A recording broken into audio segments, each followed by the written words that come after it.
I finally got an S2000. I've wanted one for years, and pulled the trigger on one, so I'm very happy about it. And I bought a little bit of a project.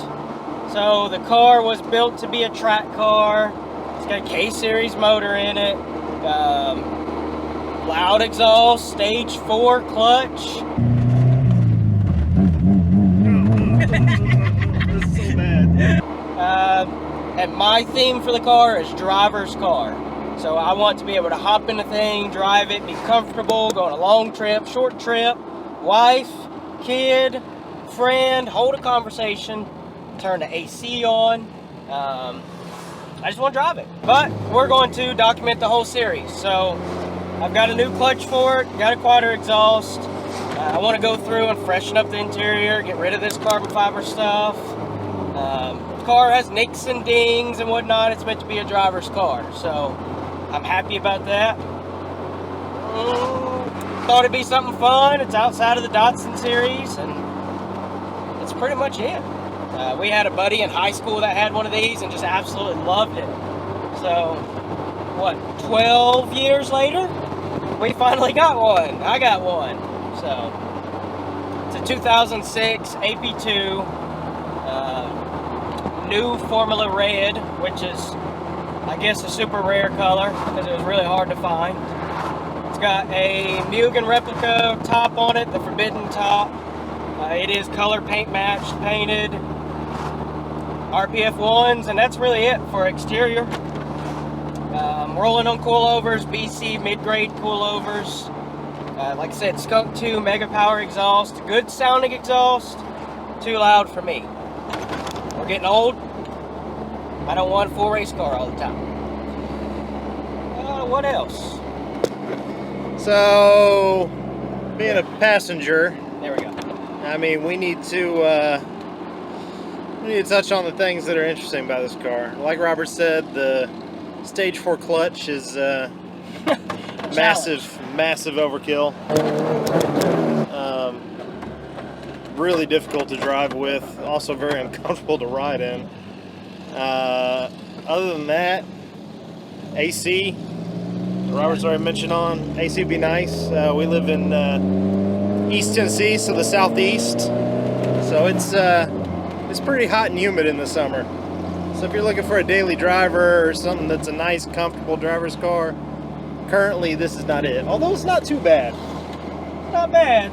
If I wasn't great. 32 with 2 kids, it would be perfect. I mean, so other than that and the exhaust, which unfortunately drones like crazy in the car, so much so the getting out of it after you've ridden in it for 30 minutes keeps the droning noise going on even after the car's off. Working on that.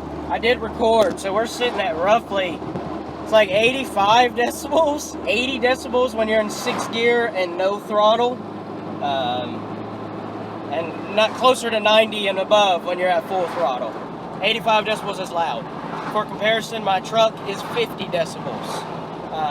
Dean's WRX is probably 60 decibels. So this is loud. Too loud for me.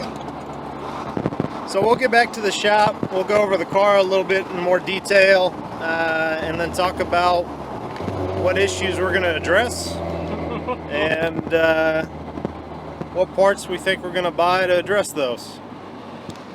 Alright, car's in the shop. Some of the things I'm going to take care of. Clutches get ready to come out and get changed. Bumpers don't quite line up. The car has been repainted and it looks really good. But some of the clips and stuff are missing, so I'm going to put clips in there. Headlights look really good. These are actually a depot headlight, so for you guys that are in the market for a non-OEM, they seem to work fine for me. But miscellaneous kind of exterior things. The car is super low. It needs to come up maybe about a ½ inch. I still like the stance of it, but it's not that practical for driving. Especially because the K-Series has a header that comes down a little bit lower than the bottom of the car, and it scrapes every once in a while. But overall, just some paint correction here and there, getting the exterior ready.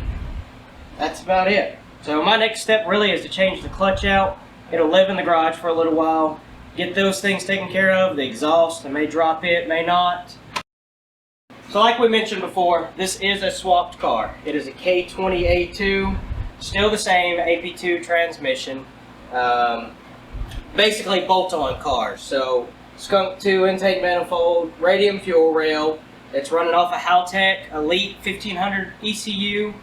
They've done a phenomenal job wiring everything. The guy I got this from actually works at Haltech, so shout out to Haltech. Everything seems to be good. Aftermarket radiator. Everything's really nice here. Some of the things I've got to do, I want to put AC back on the car. So we'll do the K Miata intake manifold just so I can fit the factory driveline pulley system. Put the condenser back in so I get the AC in. But overall the engine's strong. It runs well.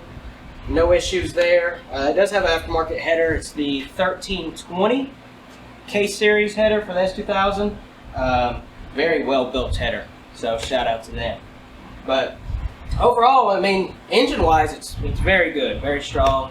Looking forward to the K Series and kind of what that looks like. And as you recall in the other video, the Datsun will get a K Series. So maybe this will go on the Datsun, and we'll build a K24, K20 for this. But exciting journey on that.